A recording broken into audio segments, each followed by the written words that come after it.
देखिए, एक सच्ची घटना बता रहे हैं आप लोगों से। एक बार बताए हैं, पता नहीं सुदर्शन जी को याद है कि नहीं। सच्ची घटना बता रहे हैं, पश्चिम बंगाल की घटना है। पुरंदर जी महाराज के एक शिष्य थे, अरबपति। क्या? उस समय की बात है, 85-86 की, 1986। बहुत पुराना बात हो गया मैटर ना। कितना पुराना हो गया? 40-41 साल हुआ, 40 वर्ष पुराना। इसमें तो कितने लोग होंगे अभी 40 का उम्र ये नहीं देखे होंगे, मतलब कम होंगे, है ना? तो 40 साल पहले की बात है। अरबपति आदमी, उसका एक ही लड़का था, ठीक है। और वो लड़का कूद कूद कर सबको निमंत्रण दे रहा था। क्या दे रहा था? निमंत्रण। आ जाना, हमारा निमंत्रण है, आ जाना, हमारे यहाँ पार्टी है, आ जाना, हमारे पार्टी है, आ जाना, हमारे पास पार्टी है।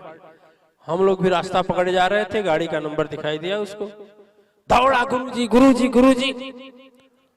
पुरंदर जी महाराज के कान में आवाज पड़ी, वो गाड़ी चला रहे थे, हम बैठे थे।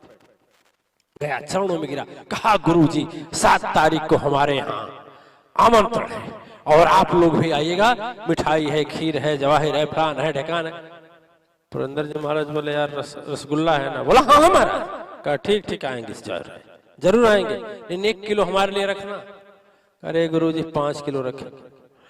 2, 4, 10, 20 जगह खबर दे दिया। नात मित्र रिश्तेदार जितने थे, अपने टीचर को, अपने अध्यापक को। किस खुशी में? आप लोग नहीं पूछे किस खुशी में? किस खुशी में? High school 3rd division pass हुआ।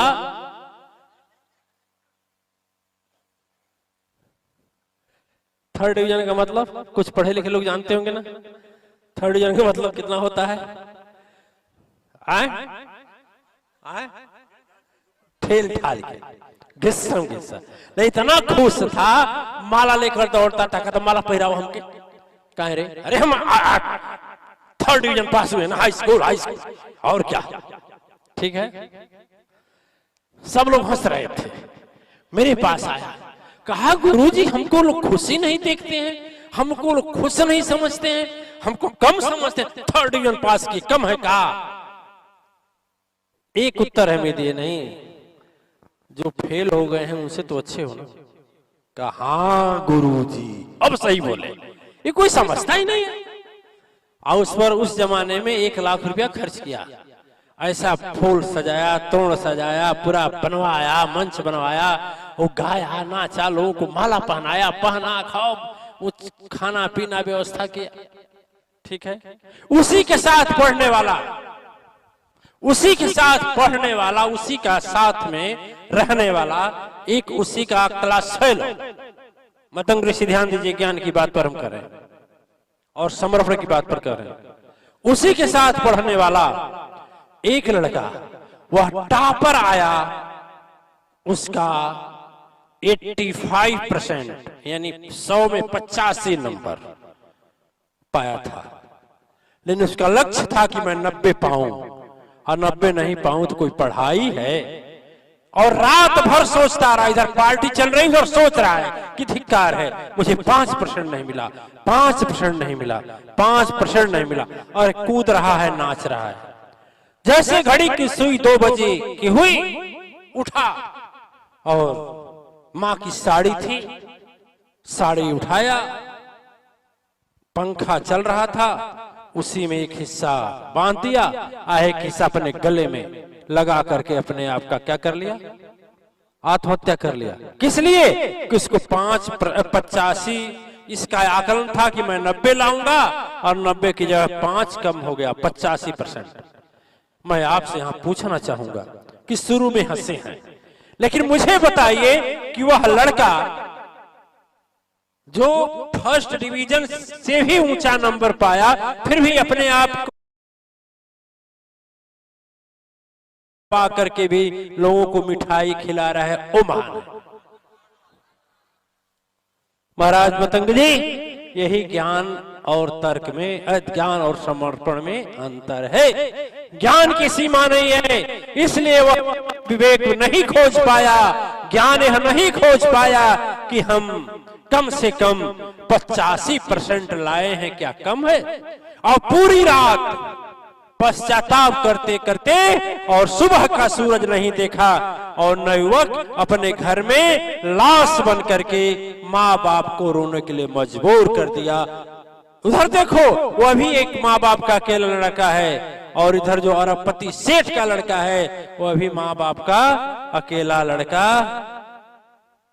समझा रही बात? मैं कहूंगा आपके, यदि आपसे पूछा जाए हृदय से कि आप ये बताइए दोनों में किसको अच्छा मानेंगे, या आपको जज बना दिया जाए और नंबर देना हो तो 100 फांसी वालों को देंगे कि खुशी मनाने वाले को देंगे? मान रहे हैं इस बात को? पहले मन आपका हंसा है कि थर्ड पास होकर का अधिकार किया, अब वही मन कह रहा है कि नहीं, भले कुछ भी हो लेकिन वही अच्छा है ना। मतंग ऋषि जी हैं? मतंग ऋषि, मेरे कहने का मतलब है वह ज्ञान और तर्क, ज्ञान की सीमाएं इतनी ज्यादा बढ़ गई और तर्क यह रूप धारण कर लिया कि व्यर्था है, मैं 90 नहीं पाया तो जिंदा रहना बेकार है। उसके पास असंतोष की बात नहीं है, उसके पास जो निर्णय लेने की क्षमता थी वह गलत थी। असंतोष की बात नहीं है, वह निर्णय नहीं ले पाया, उसके पास अब उसके लिए अपने जीवन को खुदकशी के रूप में बदल दिया, अपने जीवन को दांव पर लगा दिया। 5% के लिए माता पिता को बिना बच्चे का कर दिया, बहन को बिना भाई का कर दिया, और उस घर के अंदर जलती हुई दीपक बुझ गई। यहाँ संतोष का मामला इसलिए नहीं है कि यहाँ कोई धन संपत्ति ज्ञान की बात नहीं है, यहाँ बात है बुद्धि से निर्णय लेने का।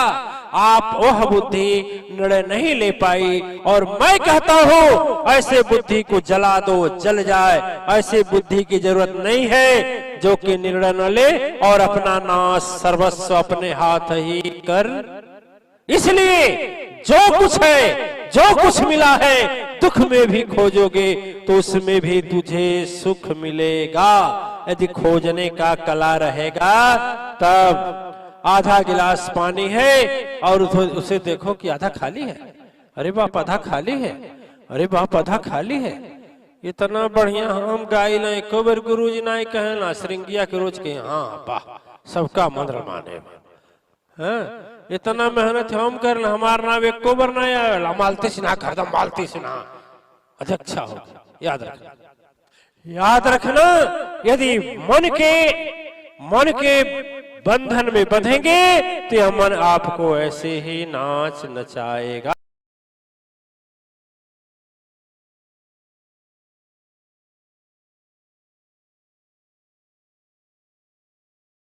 कि आधा भरा है, नहीं देख सकते हैं? आपको वही दिखाई देता है। आपको तो कम से कम सोचना चाहिए जो आपको सुख यहाँ से मिला, जो संकट कटा, उस पर ध्यान होना चाहिए कि सदगुरु और माँ की कृपा से वाह कम से कम इतना तो मिला कि नहीं मिला। बोलिए, जब इस तरह से करेंगे तभी आप अपने धर्म और सत्य की मर्यादा का रक्षा कर पाएंगे। नहीं तो मैं दावा करता हूँ एक दिन पापी बन जाएंगे, अपराधी बन जाएंगे, गुरुद्रोही बन जाएंगे, और आप भी एक संसारी जीव की तरह तड़प तड़प करके भटक करके मरेंगे। गर्मी हटाई जा सकती है, गर्मी ऋतु हटाई जा सकती है मतंग ऋषि। बरसात हटाया जा सकता है, वर्षा ऋतु। भयंकर ठंडक हटाई जा सकती है नहीं, लेकिन मिटाई जा सकती है। कैसे? देखिए, एक रजाई बनवा लिए, ठंडक पड़े क्या फर्क पड़े, रजाई उड़ क्यों, है कि नहीं? समझ में आ रही बात? बरसात हो रही है, गर्मी हो रही है, होने दीजिए ना, क्या करना है? भयंकर गर्मी है, कूलर है लगा लीजिए, रास्ता पकड़ चलते हैं तो छाता ले लीजिए, है कि नहीं? मिटाया जो से हटाया नहीं जैसे मिटाया जा सकता है ना, उसको प्रभाव को कम किया जा सकता है नहीं। अच्छा मान लीजिए आपके पास छाता है और बरसात में आप छाता लगाकर चल रहे हैं जैसे, और बाद में आपको क्रोध लगे भगवान पर और गुरुजी पर कि भगवान और गुरुजी काहे लिए बरखा कर रहे हैं, और छाता तोड़कर फेंक दीजिए, बोलिए किसका नुकसान होगा? बुद्धिमानी है, बुद्धिमानी है, बुद्धिमानी है। मन कहे कि तोड़ के फेंक, गुरुजी के हंगेले से क्या फायदा, छाता वो लगाओ। अब छाता लगाओ बरखा हो कहते हैं तेरी गुरु का, अरे वर्षा बंद हो जाए, ठीक है ना? देखें दिव्य, जिस तरह से हम लोग, हमारा ये मन अच्छाई में भी बुराई खोज लेता है और सुख के दिन में भी दुख की बात सोच करके दुखी हो जाता है। यह आपको बताऊं, यह जीवन जीने का तरीका नहीं है, और यह जीवन में दुख से पार पाने का यदि कोई तरीका है तो एक ही है। पार पाने का तरीका है तो एक है कि बस जितना समय रहे उतना समय इस मन को लगा दीजिए, जितना समय बचे, और सदगुरु और भगवान को विचार करने। अच्छा कभी कभी मन में होता है द्वेष की भावनाएं, द्वेष की भावना होती कि नहीं होती है मतंग ऋषि? द्वेष की भावना आती है। द्वेष माने डाह, डाह माने जलन, जलन में ईर्ष्या होती है कि नहीं होती है? ईर्ष्या पतनकारी होती है कि उत्थान देने वाली होती है कि पतन करने वाली होती है? उन्नति करती है कि अवनति करती है? क्या क्या क्या? द्वेष, ईर्ष्या। और याद रखना, याद रखना, द्वेष करने वाले का ही नुकसान पहले होता, जो द्वेष करता है उसी का नुकसान होता है। याद रखना, उसका नहीं नुकसान होता है जिस पर द्वेष किया जाता है। आप लोग बोलते हैं कि हमको लोग ऐसा बोलते हैं, तो बोलने दीजिए ना। वो द्वेष आप पर कर रहा है तो उससे आपका नुकसान नहीं होगा, उसका नुकसान होगा। एक गुरुजी थे, क्या थे? गुरुजी थे, सदगुरु नहीं थे। क्या थे? गुरुजी थे। वो गुरुजी का काम था, वो राजा के उपरहित थे। क्या थे? तो उपरहित थे। जब राजा का दरबार लगता था तो राजा के दरबार में कुर्सी पर बैठ जाते थे, और फिर जब तक सभा चलती थी चलता था, नहीं बाद में उस जमाने में 10 या सर्फी सोने का मुद्रा मिल जाता था और गुरुजी लेकर के चले जाते थे। उसमें एक किन्नर था सभा में। क्या था? किन्नर को किन्नर बड़े जानते हैं? जो नर हो और नारी हो, ऐसा है बीच का हिस्सा, नर में न नारी में, ठीक है? उसे द्वेष हो गया। किससे द्वेष हुआ? हाँ, पंडित जी से द्वेष हो गया, किन्नर को।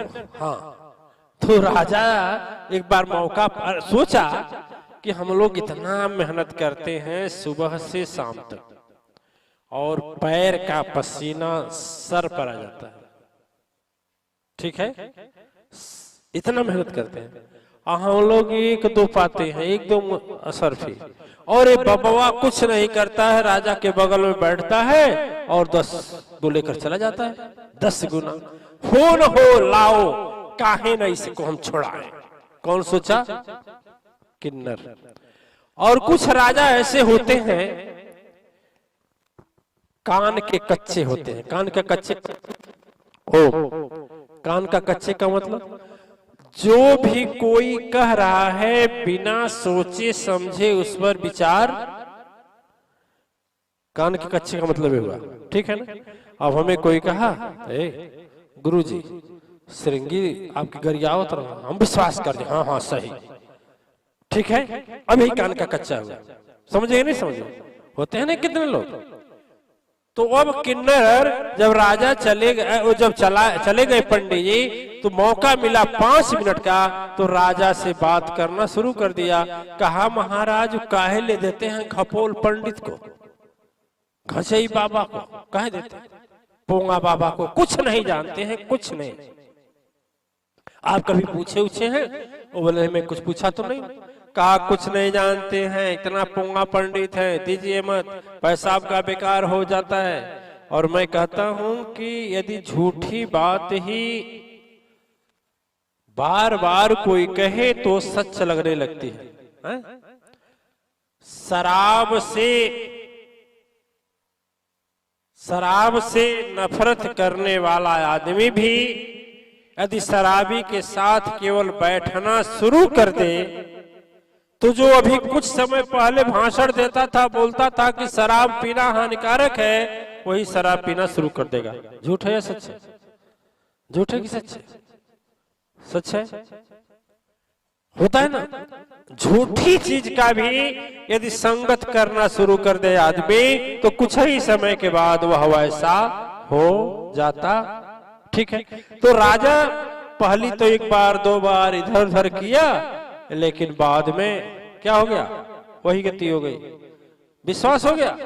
और मैं कहूं थोड़ा सा यदि धर्म ग्रंथ में भी जाएंगे, रामचरितमानस में शुरू में जब कुबरी गई कहने के लिए भगवान राम को वन देने के लिए, कई तुरंत बौखला गई, खबरदार निकार हो जीभ आज महिराती, अगर आगे की बात कही तो मैं जीभ कटवा लूंगा, पापिन कहेगा। राम ऐसे सूत जगत हितना ही, राम के जैसा लड़का संसार में हितदाई किसको मिला, खबरदार।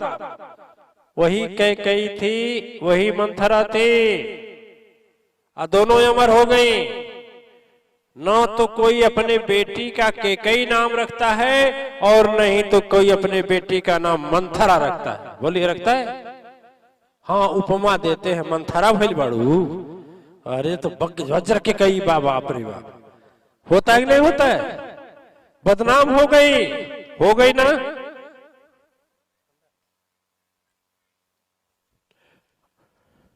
ओ बदनाम हो गई।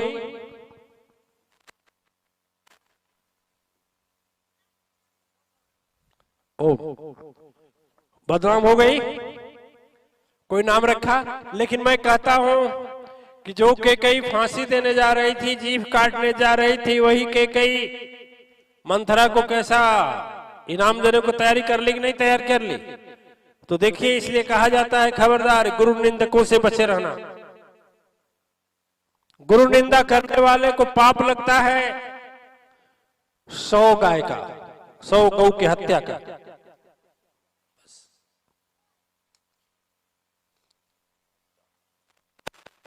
और गुरु निंदक सुनने वाले को 1 से 21 गौ हत्या का पाप लगता है। इसलिए दोनों से बचना चाहिए। उपाय एक ही है कि चुपचाप वहां से चले जाइए, ठीक है ना? क्योंकि जो बोल रहा है वह ज्ञानी है, उसे कुछ मालूम नहीं, तो क्या बोलेगा? आप तो ज्ञानवान है, आप तो सदगुरु बनाए, आप तो उसको समझ चुके। ठीक, यानी कोई बात, झूठी भी बात सुनते सुनते सच प्रतीत होने लगती है। राजा को प्रतीत हो गया। राजा कहा तो पता कैसे लगेगा? किससे कहे? किन्नर से बोले राजा कि अच्छा कैसे पता लगा कि यह कुलो पुरोहित हमारा मूर्ख है, कुछ नहीं जानता है। क्यों महाराज, कैसे पता लगेगा? कौन बोला? राजा। राजा बोला किन्नर से। किन्नर बोला देखा तो हमारा काम बन रहा है। कह रे राजा साहब, बहुत छोटी सी बात है, बहुत छोटी बात है, हमको बोल दीजिए। हम उससे एक बात पूछेंगे, उत्तर नहीं दे पाएगा, ठीक है?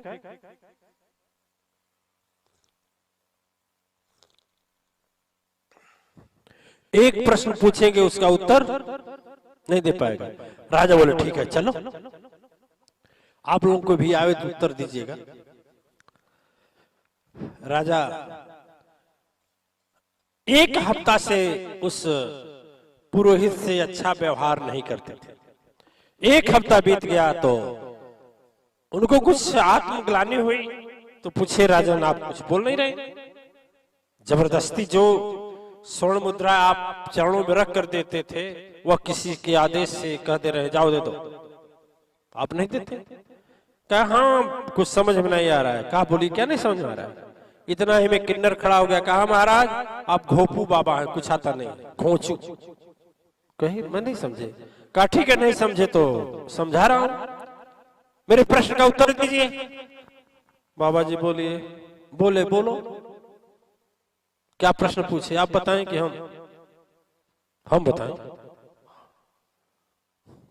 आप सुनबे न करते हम बताएं क्या? वह पूछा अच्छा ये बताइए कि यह इस धरती पर कितने नर हैं, कितने? कोई बता पाएगा? कहीं शास्त्र में लिखा है, कहीं पुराण में लिखा है? आप बता देंगे यहाँ पर कितने नर नारी बैठे हैं? जब अपने मातेश्वरी परिवार नहीं बताएंगे, धरती पर क्या कोई बताएगा? बताएंगे गोरखपुर जिला भर में कितने हैं, प्रदेश उत्तर प्रदेश में कितने हैं, चाहे भारत में कितने हैं, बता पाएंगे?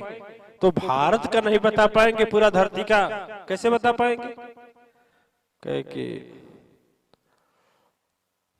भाई महाराज जी चिंता में पड़ गए। बोले क्या कहें क्या न कहें, क्या कहें क्या न कहें, क्या कहें क्या न कहें। फिर दूसरा बोला। बोले महाराज और कुछ पूछना चाहते हो तो पूछो। बोले इसका मतलब बाबा गए। दूसरा पूछा अच्छा ये बताइए इस धरती पर धरती का बीचों बीच जगह कहाँ है? कोई बता पाएगा बीचों बीच जगह कहाँ है? धरती का बीचों बीच जगह कोई बता पाएगा? शंकर भगवान।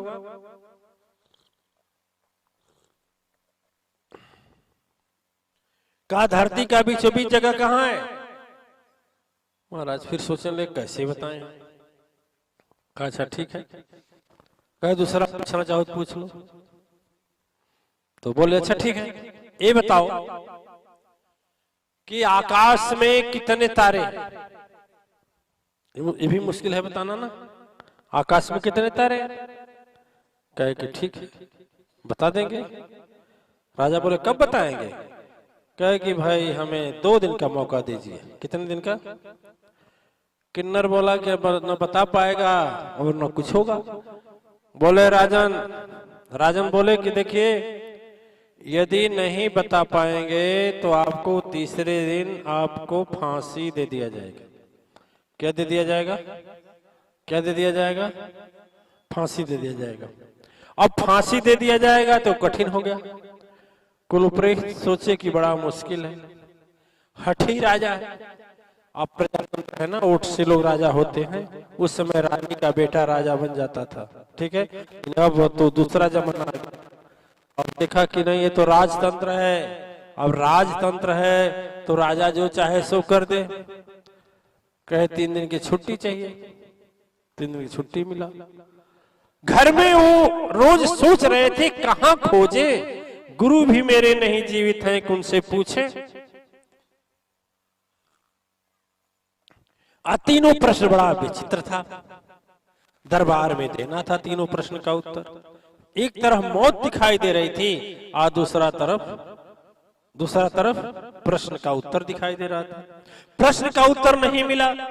गुरु होते तो रास्ता बताते, गुरु शरीर छोड़ चुके थे। लेकिन बोले कि गुरु जी कहे थे कि काम करना कि जब कोई संसार में कोई रास्ता ना हो तो मुझे याद कर। तो रात में जब सोने लगे तो महाराज जी अपने गुरु जी का याद किए। हे गुरु जी आप शरीर में रहते नहीं हैं, आप अमृत आत्मा है जो है कि कुछ बताइए, मेरी गलती तो कुछ है नहीं। प्रश्न बेतुका है, कुतर्की प्रश्न का उत्तर नहीं होता। तो बोले कि ठीक है। जब सो गए तो रात में गुरुजी आए, कहे तुम घबराओ नहीं, हम चिंता मत करो, यदि मुझ पर विश्वास करते हो तो मेरे भरोसे हो जाओ, मैं तेरे लिए कुछ रास्ता निकाल दूंगा और तुझे मौत के मुंह से निकाल करके फिर उसी राजा के यहाँ तुम्हें इसी पद पर रखूंगा। ठीक बात करते करते ऐसे सोचते सोचते तीसरा दिन आ गया। तीसरा दिन धोबी आया। धोबी जानते हैं, धोबी कपड़ा धोने वाला। धोबी आया तो महाराज जी अंदर थे। फाटक बजा, खटखटाया बाहर से। महाराज जी फाटक खोले, बाहर आए। कहे हाँ, कहे कि थोड़ा कपड़ा दीजिए ना, साफ करने को है। कहे हाँ है। तो कहे बड़ा दुखी हैं, क्या बात है? कहे कि क्या बताएं, समझ में नहीं आता। कहे कि ठीक है, प्रश्न बताइए। तीनों प्रश्न बताए। कहे महाराज आप विचित्र आदमी, इसका उत्तर ही देना है ना, जाइए हम दे दें। आप जाइएगा, ज्यों पूछे किन्नर ना, ज्यों पूछे किन्नर त्यों कहिएगा। ये का कोई खास है? हम इतने महान आदमी हैं और इतना छोटा उत्तर दें? इसको तो हमारा जो कपड़ा साफ करने वाला धोबी है ना, वो दे देगा, हम उत्तर देंगे इसका। तो गुरुजी बोले अरे दादा तुमको ही दिखाई दे रहा है, तुम नहीं बता पाए तो हमारी तो फांसी हो जाएगी। तो हम घूम करके देखने आऊंगा कि क्या उत्तर हुआ। कहा अरे महाराज अब निश्चिंत हो जाइए, विश्वास मेरे ऊपर कीजिए। और बोले विश्वास की ऐसी की तैसी। वैसे तो चुपके से रात को आज सोच रहा था भागूंगा, दूसरे राज्य में चला जाऊंगा, किसी तरह से जिंदा तो रहूंगा। आप कह रहे हो कि हम बता देंगे। कह रहे महाराज बिल्कुल बता दें, घबराइए नहीं। कहा कसम खाओ। कहा कसम खा रहे। कसम खा ली। कसम खा लिए। कसम खा करके जब वो चले गए तो गुरु जी कहे चलो भाई जो होगा सो देखा। तीसरे दिन फांसी तैयार हो गई दरबार में। या तो राजा का उत्तर दिया जाए, नहीं तो मृत्यु का दंड स्वीकार किया जाए। किन्नर आप ताली बजाकर कूद रहा था, वाह वाह मैं जो चाहा सो हो गया। आज बबुआ जो झूठे सोने का मुद्रा ले जा रहा था, अब मैं बदला ले लिया। इतना ही में पहले कुलपुरोहित पहुंचे। लोग राज दरबारी खड़े हुए और जैसे ही अपने आसन पर बैठे किन्नर खड़ा हो गया। बाबा प्रश्न बताओ। बोले हट तेरी का, ठीक इतना छोटा छोटा प्रश्न का मैं उत्तर दूंगा? मैं मामूली आदमी हूँ, राजा का गुरु हूँ, समझते नहीं हो? अज्ञान का निवारण करता हूँ। अरे तो मेरा कपड़ा साफ कर लो, धोबी बता देगा। इतना में धोबी अपना गदहा लिया, गदहे पर बैठ गया। ठीक है, आए ले लिया सोटा। सोटा जानते हैं? सोटा नहीं जानते? पहले के जमाने में राजा लोग रखते थे, चाबुक से बोलते थे। लिया सोटा, गदहा पर बैठ गया। गदहा पर बैठ गया। लोगों ने रोका नहीं, गदहा अंदर नहीं जाएगा। अबे गदहा अंदर नहीं जाएगा तो तेरा राजा उत्तर भी नहीं पाएगा, याद रखना। तो बोले कि गदहावा उत्तर देगा कि आप? कहा नहीं जानते हो, कुछ आदमी प्रश्न गदहा सा करते हैं, तो जो गदहा का उत्तर गदहावे देगा। ठीक है भाई, दरबारी सब गदहा चला गया अंदर। गदहा ही रहेगा, चला और उस पर गदहा से उतरा नहीं। प्रश्न की शुरुआत हुई। राजा बोले ठीक है, दरबारी किन्नर को बुलाओ। किन्नर आया। कहा ठीक है प्रश्न पूछो। कहा प्रश्न क्या, हम क्या बताएंगे, हमारा धोबी बता देगा। धोबी कहा गदहा बताएगा, बोलो प्रश्न क्या है। कहा पहला प्रश्न है कि बताओ धरती की बीच जगह कहाँ है? तो राजा जहां बैठे थे 4 कदम उधर नापा, 4 कदम उधर नापा, 4 कदम उधर नापा। कहा यही बीच जगह है। तो कहा कैसे बीच जगह है? कहा अबे बीच जगह नहीं है तो ले लाठी। आज इतना बड़ी धरती है, चारों से नाप, पहले इधर से नाप, उधर से नाप, पहले सिद्ध तो करो तुम। तो सिद्ध कर पाएगा? बोले सिद्ध कर पाएगा? उन पते मर जाएंगे, इतनी धरती है। कै साल का उम्र है? कहा मान ले रहे हैं यही। ठीक है, कैसा है बता कि दूसरी बात ही बता कि आकाश में कितने तारे हैं? कहा कि देख पीछे आ। किन्नर पीछे का कहा मेरे गधा का पूंछ पकड़ा। तू गधा समझा कि मुझको कोई, तो गधा क्या करेगा? एक पैर से, दोनों पैर से हैं? मारा दुलत्ती, गिरा पीछे फटाक से। कहा अबे तारा दिखाई देने लगा। गिन कितना तारा है दिखाई दे रहा है। तो खड़ा हुआ, कहा देख पूंछ को छोड़ दो,